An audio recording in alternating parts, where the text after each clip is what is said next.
Bismillahirrahmanirrahim. Assalamualaikum warahmatullahi wabarakatuh. Perkenalkan, saya Iqbal, NIM 21083041009 dari Program Studi Bahasa dan Sastra Indonesia, Universitas Islam Makassar. Di mana pembahasan kali ini membahas tentang Pancasila sebagai sistem filsafat. Pancasila adalah pokok dasar negara atau sebagai filsafat bangsa dan negara Republik Indonesia. Dalam Pancasila itu sendiri ada 5 sila yang kemudian atau dasar 5 dasar negara Republik Indonesia. Yang pertama, ketuhanan yang Maha Esa. Kedua, kemanusiaan yang adil dan beradab. Ketiga, persatuan Indonesia. Keempat, kerakyatan dipimpin oleh hikmat kebijaksanaan dalam permusyawaratan perwakilan. Yang terakhir, keadilan sosial bagi seluruh rakyat Indonesia. Pancasila adalah filsafat negara yang lahir sebagai ideologi kolektif atau cita-cita bersama seluruh bangsa Indonesia itu sendiri. Di mana Pancasila dikatakan sebagai filsafat karena merupakan hasil perenungan jiwa yang mendalam yang dilakukan oleh para pendahulu kita, yang kemudian dituangkan dalam suatu sistem yang tepat. Pancasila sebagai filsafat mencari makna kemanusiaan dan keadilan. Jika dilihat dari soal tempat, filsafat Pancasila merupakan bagian dari filsafat Timur, karena Indonesia kerap digolongkan sebagai negara yang ada di belahan bagian timur. Sebenarnya, ada banyak nilai ketimuran yang termuat dalam Pancasila. Misalnya, soal pengakuan akan adanya Tuhan, kerakyatan, keadilan yang diidentikan dengan paham mengenai Ratu Adil, dan seterusnya. Pancasila juga memuat paham barat seperti kemanusiaan, demokrasi, dan seterusnya. Sebagai sistem filsafat Pancasila ternyata juga harus tunduk dalam formulasi barat yang sudah mapan sejak dulu. Jika Pancasila mau dipertanggungjawabkan secara salih, logis, koheren, dan sistematis, di dalam harus memuat kaidah-kaidah filosofis. Pancasila harus memuat juga dimensi metafisik seperti ontologis, epistemologis, dan aksiologis. Pertama, secara ontologis, kajian Pancasila sebagai filsafat dimaksud dengan upaya untuk mengetahui hakikat dasar Pancasila. Karena ontologis itu kalau kita kaji dari kata ontos dalam bahasa Yunani, yakni hakikat atau keberadaan atau ada itu sendiri. Menurut Notogoro, hakikat dasar ontologis Pancasila adalah manusia. Karena manusia ini yang merupakan subjek hukum pokok sila-sila Pancasila. Pancasila sebagai dasar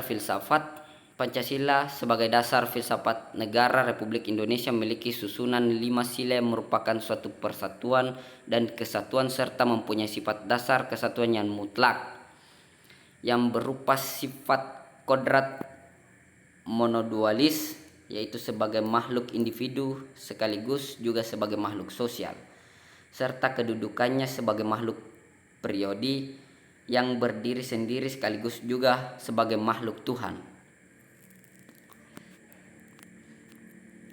Kedua, kajian epistemologis filsafat Pancasila dimaksudkan sebagai upaya untuk mencari hakikat Pancasila sebagai suatu sistem pengetahuan.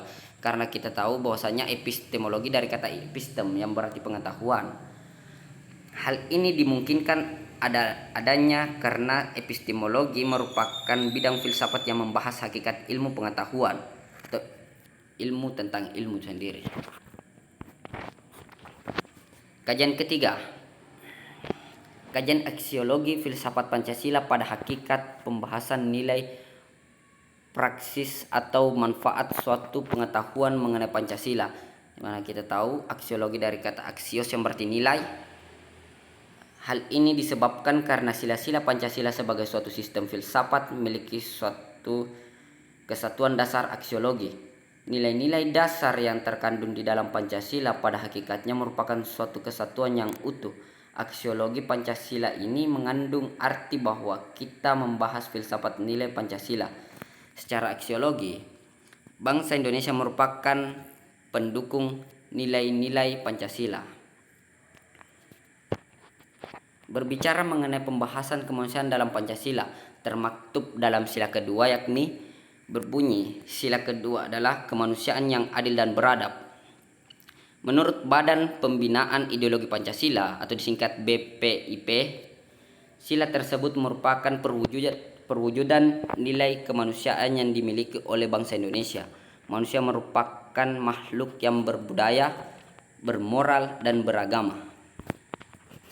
Terdapat 10 butir pengamalan sila kedua yang berhasil dirumuskan oleh BPIP.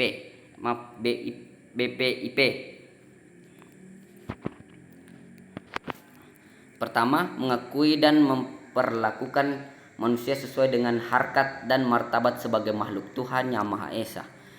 Yang kedua, mengakui persamaan derajat, persamaan hak, dan kewajiban asasi setiap manusia tanpa membeda-bedakan suku, keturunan, agama, kepercayaan, jenis kelamin, kedudukan sosial, warga kulit, dan sebagainya. Ketiga, mengembangkan sikap saling mencintai sesama manusia. Keempat, mengembangkan sikap saling tenggang rasa dan tepa selera.